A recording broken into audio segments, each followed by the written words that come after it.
안녕하세요. 서울에 살고 있는 40대 여성입니다. 항상 할 말 다 하고 사는 성격이라 생각했는데 결혼이라는 걸 하고 보니 처음엔 그게 쉽지 않더군요. 그런데 인간의 본성이 어디 가나요? 어느 정도 살다 보니 적응도 되고 하나씩 제 방식으로 해치우며 살고 있습니다. 그렇게 해보니 오히려 남편과의 관계도 나아지더군요. 사실 남편과 저는 남들보다 늦은 결혼을 했습니다. 저는 원래 일찍 결혼하고 싶었는데 일에 빠져 살다 보니 늦어졌네요. 물론 조금 더 안정이 되면 아이 생각도 있었습니다. 하지만 결혼하고 2년 정도 됐을 때쯤 제가 다니던 출판사가 문을 닫게 되었죠. 한순간에 직장을 잃은 저는 어쩔 수 없는 일이니 다시 일자리를 알아봤죠. 그런데 이제 나이도 들었고 기혼 여성이 되다 보니 좀 괜찮은 회사는 떨어지고 붙은 회사는 페이가 터무니없이 적어서 비슷한 일을 하는 선배의 권유로 프리랜서로 일하기 시작했습니다. 그렇게 시작한 일은 힘들 때도 있긴 했지만 부지런히 하면 수입이 나쁘진 않았어요. 그런데 집주인이 전세 보증금을 터무니없이 올리더라고요. 찾아가서 사정 좀 봐달라고 부탁했지만 소용없었습니다. 하는 수 없이 계약기간 끝나기 전에 다른 전세 알아보려 했는데 전세 계란이라 그런지 부동산에도 저희가 가지고 있는 금액에 매물이 없다고 하더군요. 그날 밤 남편에게 전세살이가 너무 서럽다 하소연을 했고 남편 역시 한숨을 쉬었습니다. 그러더니 집 사자 하더군요. 지금도 대출이 있는데 무슨 돈으로 집을 사자는 건지 전 당황했죠. 하지만 이내 이렇게 전세살이 하면서 서러운 것보단 조금 힘들더라도 내 집 장만하는 게 나을 것 같더군요. 그렇게 남편과 여기저기 돌아다녀 저희가 살 수 있는 한계선에 있는 집을 샀습니다. 처음에는 정말 좋았어요. 물론 은행집이었지만 그래도 이사 나갈 일 없는 우리 집이 있는 거니까요. 하지만 버는 족족 대출을 갚아야 하니 버겁긴 하더군요. 생활이 안정되면 아이를 낳고 싶었지만 안정은커녕 밑 빠진 독에 물 붓기였죠. 남편과 아이 문제에 대해서 진지하게 나눴고 우리 처지의 아이는 무리라는 생각에 딩크로 살기로 했습니다. 남편의 수입은 300, 저는 프리랜서로 전향하면서 열심히 하면 200 정도 벌지만 그건 제 일상을 포기했을 때나 가능한 금액이고 좀 여유있게 하면 130 정도 벌어요.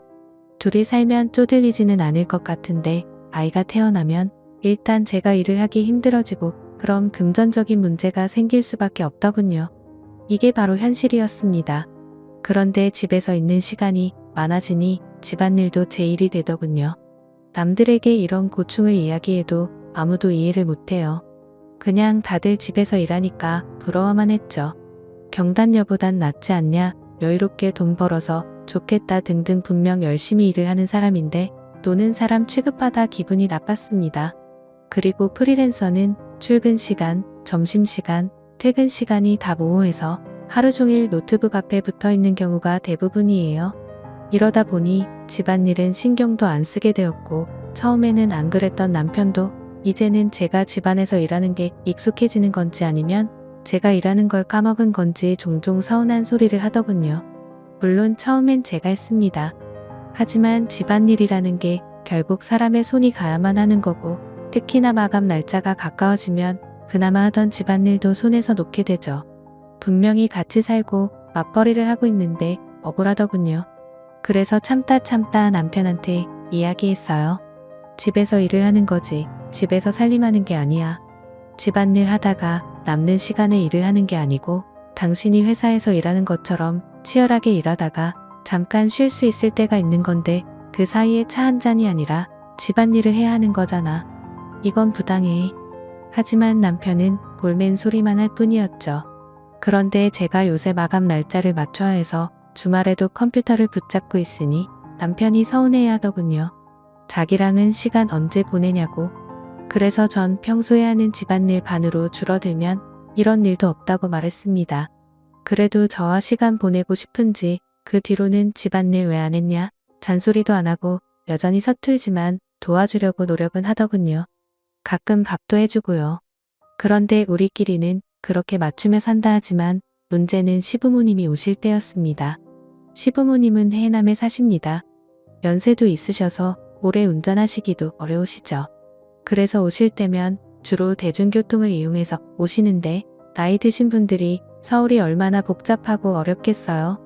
맨날 신경 쓰지 말고 우리가 알아서 가겠다 하시기는 하는데 전화하셔서 어디서 어떤 거 타야 하냐고 계속 물어보니 제가 신경을 안 쓸 수가 없죠. 차라리 남편 퇴근 시간에 맞춰서 올라오시면 남편을 보낼 텐데 굳이 낮에 올라오셔서 제가 하던 일을 멈추고 나가야 합니다. 그런데 서울에는 저희뿐만 아니라 신혼에도 있는데 신혼에는 잘 안 가시더라고요. 신혼에 손주도 있고 하니 손주 보러 신혼에 많이 가실 거라 생각하는데 시부모님은 번갈아서 오시는 것도 아니고 무조건 저희 집으로 오세요. 지난번에 오셨을 때 손주 보고 싶으실 텐데 신혼에는 안 가시냐고 은근슬쩍 부르니 거긴 애기 있어서 정신 사납고 여기가 편하다고 하시더군요. 어련하시겠습니까? 아무리 손주라도 겉으로만 오냐오냐 하시지 실제로 계속 옆에 있으면 귀찮아 하시는 게 눈에 보이더군요. 하지만 자주 오시는 것도 아니니 그러려니 했지만 정말 문제는 시부모님 오실 때 딸려오는 혹이 있습니다. 그 사람은 바로 남편의 여동생인 신우이죠. 시부모님 오시면 자연스럽게 신우도 저희 집에서 지내더군요. 사실 결혼 전에 만난 신우의 첫인상은 나쁘지 않았어요. 저와 동갑이기에 친구가 생겼다며 챙겨주고 살갑게 대해주는 신우가 고마웠죠. 그래서 좋은 신우를 만났구나 하고 안심했는데 문제는 신우의 아들과 신우의 남편인 서방님이었어요. 서방님은 자영업을 한다는 핑계로 가족 모임 때도 제대로 얼굴을 비추지도 않고 왜 안 왔냐 물어보면 일 때문에 바빠서 못 온다고 하더군요. 어쩌다 한번 참석하면 아들이 쌩 난리를 쳐도 관심도 없어 보였어요. 주로 핸드폰 하기 바쁘고 뭐든 뒤치다거리는 신우가 하더군요. 신우는 저랑 둘이 있을 때 힘들다고 하소연도 많이 했고 전화로도 이야기를 많이 했죠. 아이는 없지만 여자로서 이해 못할 부분은 아니라 다독여줬습니다. 불쌍하더라고요. 그렇게 힘들면 한 명만 낳아서 잘 키우면 될 걸 둘째를 출산했어요. 축하는 해줬지만 속으로는 어떻게 감당하려고 하는 걱정을 했죠. 둘째 출산 이후로 왕래는 자주 못했네요. 갓난쟁이 키우느라 바빠 보였거든요. 한 번씩 조카 사진 보내면 예쁘다고 칭찬해주고 생일 때 축하하고 외식하라고 기프티콘 보내준 게 전부였어요. 그런데 애가 걷기 시작하면서 힘든지 저희 집에 와서 자꾸 저에게 조카를 맡기고 본인은 놀고 싶어 하더군요. 시부모님을 등에 업고 있으니 얼마나 천군만마겠어요. 픽업도 그렇고 신우가 와 있는 것도 그렇고 제 손이 가야 하는 일뿐이었죠. 그래요. 거기까지는 이해한다 쳐요. 그런데 부모님 보고 싶어서 낮부터 저희 집에 왔으면 적어도 밤에는 자기 집에 돌아가야 하는 거 아닌가요? 데려다 준다고 해도 한사코 거절하더군요. 여기서 자고 가겠다 하면서요. 이사 전 집은 평수도 적고 방도 2개라 저희 부부 침실 하나, 그리고 다른 방은 제 작업실로 쓰고 있었는데 잘 때도 마땅치 않은데 굳이 잔다고 고집을 피우더라고요. 집에 가라고 설득하다 지쳐서 일단 시부모님이 피곤하시다 하니 저희가 자는 침대를 양보했죠. 그랬는데 시부모님은 침대는 불편해서 잠이 안 오신다고 바닥에서 자는 게 편하다고 하셔서 작업실에 잠자리를 봐드리고 있었습니다. 그런데 신우가 작업실 쪽으로 웃더니 진짜 침실에서 안 잘 거냐고 물어보더군요. 그래서 시부모님이 안 잔다 했더니 그럼 내가 잔다 하고 가버리더군요. 그 순간 당황은 했지만 뭐라고 말은 못했어요. 신우는 저한테 아무 말도 안 하고 홀랑 가서 조카랑 침대에 누워있더군요. 당사자 허락도 없이 부부 침실에서 자는 거 너무 예의 없는 짓 아닌가요? 한마디 하고 싶었지만 그날은 참고 남편에게 뭐라 했죠. 부부 침실에서 허락 없이 자는 건 예의 없는 짓이라고 했더니 남편이 한숨을 쉬면서 알았다고 앞으로는 자기가 맡겠다고 하면서 그 일을 마무리했습니다.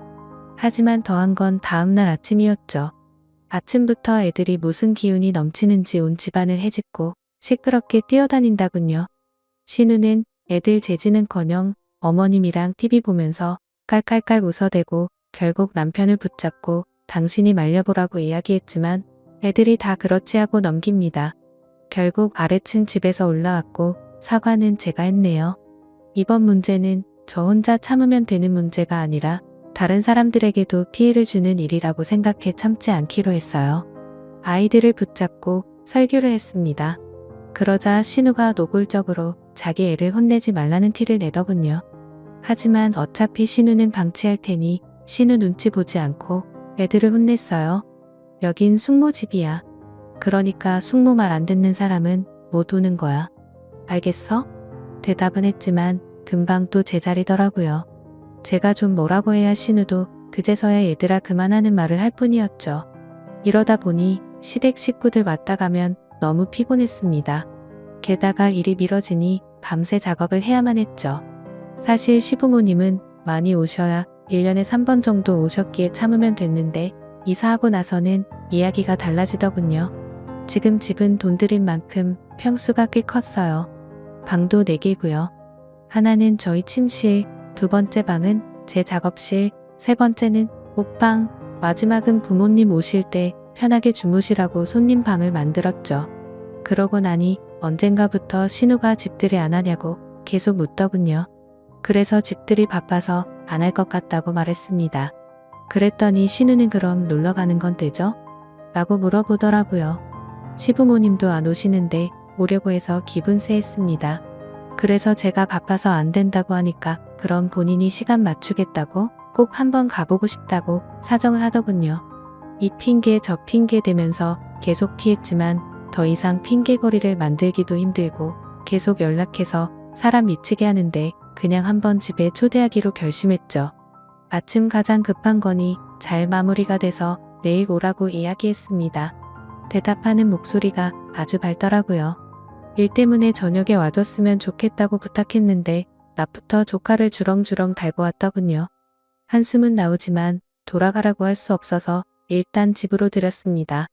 점심도 안 먹고 왔는지 들어오자마자 하는 말이 언니, 우리 점심 뭐 먹어요? 애들 밥 안 먹었는데 사실 저는 이미 간단하게 점심 식사를 마친 상태라 근처 중국집에서 배달시켜줬어요. 짜장면, 탕수육 세트 시켜주니까 좋아서 먹더군요. 그때까지는 평화로웠어요. 하지만 신우는 음식을 먹자마자 거실로 가버렸고 제가 치웠습니다. 그래 손님이지라고 생각하면서요. 어차피 신우가 치워줄 거라는 기대는 안 했습니다. 전 신우에게 커피 마실 거냐고 물었고 신우는 좋다고 했습니다. 대충 밥 먹이고 차 대접했으니 갈 거라고 생각했는데 자연스럽게 차를 마시고 나서 자기 집인 양 소파에 앉아서 TV를 틀더라고요. 그 모습을 보는데 바로는 안 가겠구나 싶었습니다. 그때 어제 막 마감 넘긴 곳에서 간단한 수정 작업에 대한 연락이 왔고 잠깐이면 괜찮겠지 싶어서 작업실로 들어와서 문제를 처리하는데 생각보다 시간이 많이 걸렸어요. 일을 마치고 나오니 온 집안을 운동장처럼 사용했더군요. 거실에서 뛰어만 다녔다면 그만 뛰라고 주의 주는 걸로 끝났을 텐데 안방으로 들어가서 침대 위에서 트램폴린 마냥 팡팡 뛰더군요. 그걸 보는 순간 아찔해졌어요. 부부 침실에 마음대로 드나드는 것도 화가 나는데 양말을 신고 올라가 침대에서 뛰어놀다니요. 전 너무 화가 나서 안방으로 들어가 조카들에게 단단히 소리쳤죠. 지금까지 애들이 뭐 하는지 아무 관심도 없던 신우는 애들이 혼나는 것 같으니 그제서야 소파에서 엉덩이를 떼고 이쪽으로 오더군요. 언니 무슨 일이에요? 아니 애들이 함부로 방에 들어와서 놀잖아요. 애들이니까 그럴 수도 있죠. 언니가 좀 이해해줘요. 라고 말하면서 절 속 좁은 사람으로 만들더니 아이들에게 더 노래라 하는 듯 웃으면서 고개를 끄덕이네요. 진짜 내 성질대로 하고 싶었지만 한 번 더 억눌렀어요. 그래도 남편 동생이다 하는 생각으로 욕설은 참고할 이야기는 했습니다. 전 이해 못하겠네요. 아가씨 부부 이외에 다른 사람이 안방에 함부로 들어오는 건 전 싫어요. 또 들어가서 안방에서 놀면 문 잠글 테니 그렇게 아세요? 단호하게 말하니 그제서야 신우는 애들을 불러서 거실에서 놀라고 했어요. 하지만 여전히 집에 갈 생각은 없어 보이더군요. 한숨을 쉬고 집안을 정리하고 있는데 신우가 와서 안방에서 애들 낮잠 재워도 되냐고 물어봅니다. 도대체 귀는 어디다 달고 다니는 건지. 아까 분명히 남이 들어가는 거 싫다고 했는데 귀등으로만 들었나 봐요. 단호하게 안 된다고 이야기했습니다. 저는 친절하게 손님용 방에 문을 열어주고 여기서 재우라고 알려주었죠. 여긴 침대가 없잖아요. 우리 애들 딱딱한 바닥에서는 못 잔단 말이에요. 그래도 부부 침실은 안 돼요. 부부 침실 왜 부부 침실이겠어요? 부부만 사용하는 공간이니까 부부 침실이죠. 언니 너무 선 그는 거 아니에요? 그래도 가족인데 같이 침대 좀 쓰는 게 어때서요? 그래도 안 되는 건 안 되는 거예요.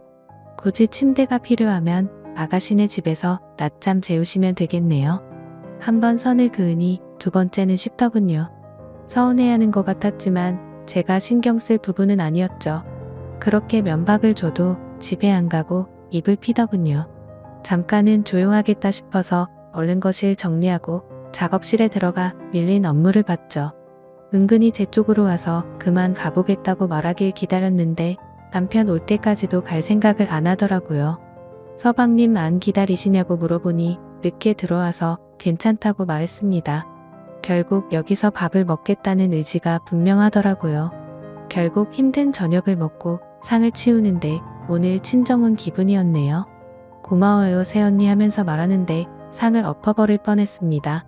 처음 봤을 때 살갑고 넉살 좋아 보이던 게 아니라 뻔뻔한 성격이라는 걸 이제 알아버린 거죠.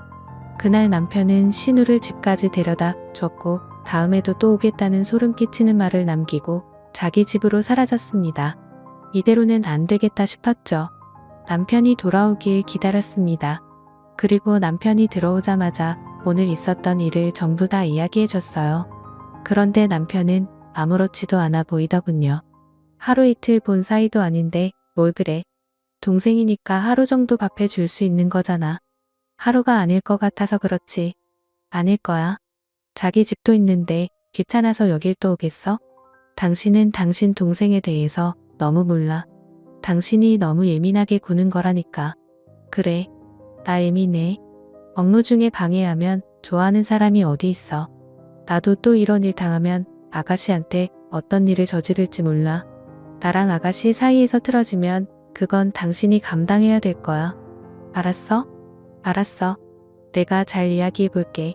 그제서야 듣는 신용이라도 하더군요. 그래도 남편이 따로 잘 이야기한 건지 몇 달 정도는 찾아오겠다는 연락은 없었어요.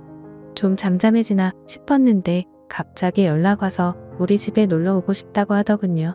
그래서 일이 바빠서 안 된다고 하니 자기는 신경 쓰지 말고 그냥 일하라고. 오랜만에 오빠 집에 가고 싶기도 하고 새언니도 얼굴 본 지 오래돼서 그렇다며 꼭 오고 싶다고 막무가내로 밀어붙이더군요. 오지 말라고 했지만 귀엽고 와서 얼굴을 비추더라고요. 물론 조카들과 함께요. 그럼 너무 시끄럽지 않게만 부탁한다고 하고 전 작업실에 들어가서 하던 일을 마저 했습니다. 분명 알겠다고 한 신우는 어디 갔는지 조카들이 뛰어다니면서 제 작업실 문도 벌컥벌컥 열고 잡기 놀이를 하더라고요. 뛰어다니고 소리 지르고 일에 집중할 수가 없었습니다. 벌떡 일어나서 거실로 나가보니 신우는 소파에 누워서 통화로 누군가와 즐겁게 수다를 떨고 있었어요. 애들은 완전 나몰라를 한 거죠. 그런데 그 대화가 듣자 하니 과간이더군요. 아주 멀긴 한데 여기 와야 편해. 새언니가 밥도 해주고 집이 커서 애들도 좀 뛰어놀고 어떻게든 데리고만 오면 저녁에는 오빠가 데려다 줄 거야. 오빠가 결혼한 게 이렇게 좋네. 엄마도 가까이 없고 남편도 바쁜데 여기 와서 좀 쉬는 거지 뭐. 친정이야 친정. 순간 상당히 열이 받더군요. 하지만 일단 침착하기로 했죠. 그래서 신우가 있는 소파 쪽으로 가. 애들 너무 시끄러워서 일에 집중할 수가 없다라고 부탁하니 그제서야 TV 틀어주면서 이거 보면서 놀이라고 하더라고요. 다시 들어가려고 하는데 신우가 점심 이야기를 하며 자기는 오늘 분식이 땡긴다고 하더라고요. 그래서 분식 먹자고 하고 작업실로 들어와서 일을 마무리했습니다. 점심땐 원하는 분식을 시켜주고 차 한잔한 뒤 가라고 했더니 그래도 오랜만에 왔는데 오빠 얼굴 보고 가야죠 하면서 평소에 연락도 잘 안 하는 오빠 핑계를 대더라고요. 저녁까지 먹고 차 타고 편하게 집에 가려는 속셈이 뻔히 보였죠. 그래서 그럼 집에 있지 말고 근처에서 조카들이랑 시간 때우고 오빠 올 때 다시 들어오라고 말했습니다. 일하는데 너무 방해된다고 이번 주 안에 넘겨줘야 해서 너무 바쁘다고 말하니 입을 삐죽거리다가 밥 먹고 커피 한잔하고 돌아가더라고요. 하지만 그걸로 끝이 나지 않을 것 같았죠. 그날 밤 전 또 남편을 붙잡고 신우에 대해 대화를 나눴습니다. 그래도 시댁 문제이니 남편을 잡아서 남편이 해결하게 만드는 게 제일 좋은 방법이라고 생각했어요. 아, 또 주연이 때문이야? 오늘 내가 무슨 일을 겪었는지 알면서 그래? 나보고 뭐 어떻게 하라고 아까시 때문에 일에 집중도 안 되고 진짜 미치겠다고 혼자 우는 것도 아니고 조카들 데려와서 시끄럽게 굴고 그렇다고 집안 깨끗하게 쓰는 것도 아니고 다 내가 치워야 하잖아. 어떻게 하길 바랐는데? 앞으로 아가씨는 당신 없을 땐 절대 출입 금지야. 남편은 한숨을 쉬며 신우에게 전화를 했고 자기 없을 때 찾아오지 말라고 단단히 못 박아뒀다고 말하더군요. 그런데 이 신우가 작전을 바꿨는지 남편이 연락한 지 며칠 안 지나서 집에 놀러 오겠다고 말하더군요. 전 흔쾌히 알았다고 했어요. 생각해둔 비책이 있었으니까요. 남편에게 바로 전화해 신우가 오는 날 무조건 휴가를 내라고 다그쳤죠. 남편은 왜 그러냐고 물어봤습니다. 지난번에 약속했잖아. 아가씨 놀러 올 땐 당신이 있는 날에만 오기로. 그런데 아가씨가 굳이 평일 낮에 온다고 하네? 그럼 당신이 시간 맞춰야지. 아, 그런다고 휴가를 써? 그럼 난 뭐 한가해? 당신 손님이니까 당신이 직접 해. 하고 전화를 끊어버렸어요. 저녁에 퇴근했을 때 물어보니 진짜로 휴가 신청을 했더군요. 전 다음에 신우 오는 날이 은근히 기다려졌습니다. 그리고 문제의 당일 전 아침부터 부지런하게 준비를 해서 안방문과 작업실 문을 단단히 단속하고 도서관을 간다고 말했죠. 남편은 불만스러운 얼굴로 꼭 이렇게까지 해야 하냐며 물었지만 지금까지 겪어보지 않았는데 제 속을 알 리가 있나요? 가뿐히 무시하고 도서관으로 향했습니다. 오랜만에 여유롭게 일도 하고 커피도 마셨습니다. 쾌적하고 좋더라고요. 그리고 8시쯤 신우가 돌아간다는 이야기를 듣고 저도 시간에 맞춰서 집에 들어갔죠. 집으로 돌아가니 쓰레기에 과자 부스러기에 난리도 아니더군요. 반나절 정도 집을 비웠을 뿐인데 집안에 폭풍우가 지나간 건지 집안 꼴이 가관이었습니다. 현관에서 거실로 들어가다가 떨어진 과자를 밟기도 하고 더러워서 견딜 수가 없었죠. 안에 들어가니 가득 쌓인 설거지와 바닥에는 색연필 자국까지.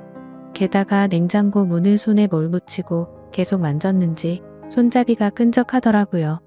이 모든 것을 치울 생각에 아찔해졌다가 남편 손님이었으니 남편 보고 치우라고 해야겠다는 생각이 들었죠. 그래서 남편이 오기를 기다렸다가 집을 치우라고 했습니다. 사실 남편은 무척 피곤해 보이더군요. 저보고 같이 하자고 빌었지만 어림없죠. 이번 기회에 확실하게 깨달아야 하니까요. 저는 남편을 옆에서 쪼았고 남편은 우는 심정으로 치웠을 겁니다. 마음에 들게 치워진 건 아니지만 최선을 다한 남편을 생각하면서 봐주기로 했죠. 그래도 속은 시원했습니다. 지난번에 했던 방법이 통한 건지 남편이 신우 놀러 온다고 하면 막아주거나 밖에서 만나도록 유도하더군요. 그런데 신우는 이제 집에 찾아오지 못하게 하니까 방법을 바꾼 건지 밖에서 밥 먹일 때 혼자서 애 둘을 먹일 수 없으니 저한테 애 하나를 먹여달라고 부탁을 하더군요.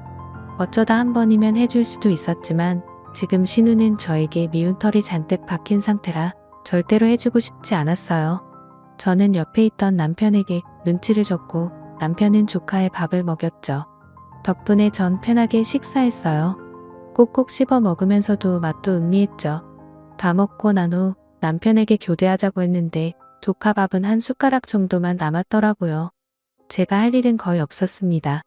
진작 이렇게 할 걸 그랬나 봐요. 몸도 편하고 마음도 편하고 좋다군요. 사실 이 정도 되면 지쳐 떨어질 법한데 신우는 끈질겼어요. 매일매일 사진을 10장 이상 보낸다거나 영상통화를 하면서 자꾸 조카들이랑 통화하게 만든다거나 조카들이랑 친하게 지내야 나중에 좋다면서 말이죠. 처음엔 거슬렸지만 사실 무시하면 그만이었어요. 바로 옆에서 방해하는 것보다 훨씬 나았으니까요. 사진이야 보고 무시하면 그만이고 영상통화도 거치대에 올려놓고 그대로 일했습니다. 그렇게 하다 보면 신우가 지쳐서 먼저 통화를 끊더군요. 그래놓고선 남편에게는 제가 변했다고 너무 매정하다며 온갖 투정을 다 부렸더군요. 그래서 남편이 저에게 너무한 것 같다고 그 정도는 받아주라고 이야기했고 전 알았다고 이야기하고 남편과 신우 그리고 저의 단체 대화방을 만들었습니다. 앞으로 조카 사진 이쪽으로 보내시면 될 것 같아요. 삼촌도 얼마나 예뻐하는데요. 라고 문자를 남기고 신우 개인 메시지를 바로 차단했죠. 남편도 겪어보면 마냥 즐겁지 않다는 걸 알겠지 하는 생각으로요. 신우는 평소 저에게 보낸 것만큼 남편과 제가 있는 단톡방에 수없이 많은 사진과 동영상 그리고 자기의 하루 일과를 일기처럼 쓰더군요. 저는 단톡방 알림을 끄고 스크롤을 쭉 내렸죠. 뭐 하러 보나요? 그리고 남편은 자기 한마디 있어서 그런지 처음에는 예쁘다, 귀엽다, 힘내라 등등 답장을 해줬는데 며칠이 지나도 줄지 않자 짜증이 났는지 한마디 던지더군요. 아가씨, 저도 지금까지 참아왔는데 근무 시간에 자잘한 카톡은 일일이 보기 힘들어요. 삼가해 주셨으면 좋겠네요. 다들 너무해. 남들은 조카 바보라고 해서 장난감도 사다 주고 동생 편히 쉬라고 조카 데리고 놀이공원에도 가고 놀아주고 그런다던데. 너무한다 진짜. 안 그래도 독방 육아 때문에 힘든데 내가 불쌍하지도 않아? 아가씨, 여기서 안 힘든 사람이 어딨어요. 모두 힘들죠. 저도 남편도 일해야 하는 시간에 조카 사진이나 보고 있어야 하겠어요? 저도 집에 그냥 있는 게 아니라 경제활동을 하고 있어요. 아침에 일어나서 커피 한잔하고 점심도 제대로 못 먹고 남들 퇴근하는 시간 지나서도 일하고 작업실에 나와서도 모자라요. 아가씨 혼자 독방 육아하는 건 안타까운 일이지만 저희 부부에게 도움 청해야 하는 게 아니라 서방님을 붙잡고 해결 보셔야죠. 엉뚱한 곳에서 해결하려고 하면 어떻게 해요? 저희 매일매일 일해야 그나마 입에 풀칠이라도 하고 살아요. 아가씨 응석 받아주다가 제가 일을 제대로 못하면 생활비도 줄어들 텐데 아가씨가 모자란 생활비 보태줄 것도 아니잖아요. 전 아가씨 응석 받아주려고 결혼한 것도 아니니까 각자 가정의 일은 각자 가정에서 원만하게 해결했으면 좋겠네요. 그동안 쌓아두었던 말을 장문의 글로 보냈습니다. 메시지 옆에 숫자가 사라지고 한참 동안 말이 없다가 신우는 그대로 단톡방을 나가버렸어요. 그리고 그날 밤 일을 마치고 온 남편에게도 이야기했죠. 당신이 아가씨를 아끼는 건 잘 알고 있지만 난 아가씨를 그 정도로 아끼지 않아. 당신이 아가씨가 안타까워서 챙기는 거면 별말 안 하겠지만 아가씨 불쌍하다고 나에게 희생을 강요하지 마. 그리고 앞으로 또 비슷한 일이 있으면 지난번과 비슷하게 동생 일은 당신에게 해결하라고 맡길 거라고 했습니다. 남편도 느끼는 일이 많은지 아무 말 없이 가만히 있다가 다음날 매제를 찾아갔더군요. 부부 사이 일을 참견할 일은 아니지만 각자의 가정이 있는 만큼 책임지는 모습을 보이라며 다시 한 번만 더 우리 집에 신우의 투정이 들린다면 가만히 있지 않겠다고 엄포를 두고 왔다네요. 지금까지는 내 일 아니라고 나몰라를 하던 인간이 무슨 철이 들었는지 제대로 선을 긋고 돌아왔더군요. 오랜만에 기특해서 좋아하는 음식 만들어줬습니다. 그래도 제가 남편과 결혼한 이유가 남아있어서 다행이더라고요. 그날 이후 신우에게는 연락이 없었어요. 저에게도 다시 평화로운 일상이 찾아왔죠. 물론 이게 끝이라고 볼 수는 없지만 또다시 시작된다면 예전처럼 당하지 않을 자신은 생겼어요. 저는 오늘도 대출을 갚기 위해서 열심히 일해야겠네요. 긴 글 읽어주셔서 감사합니다.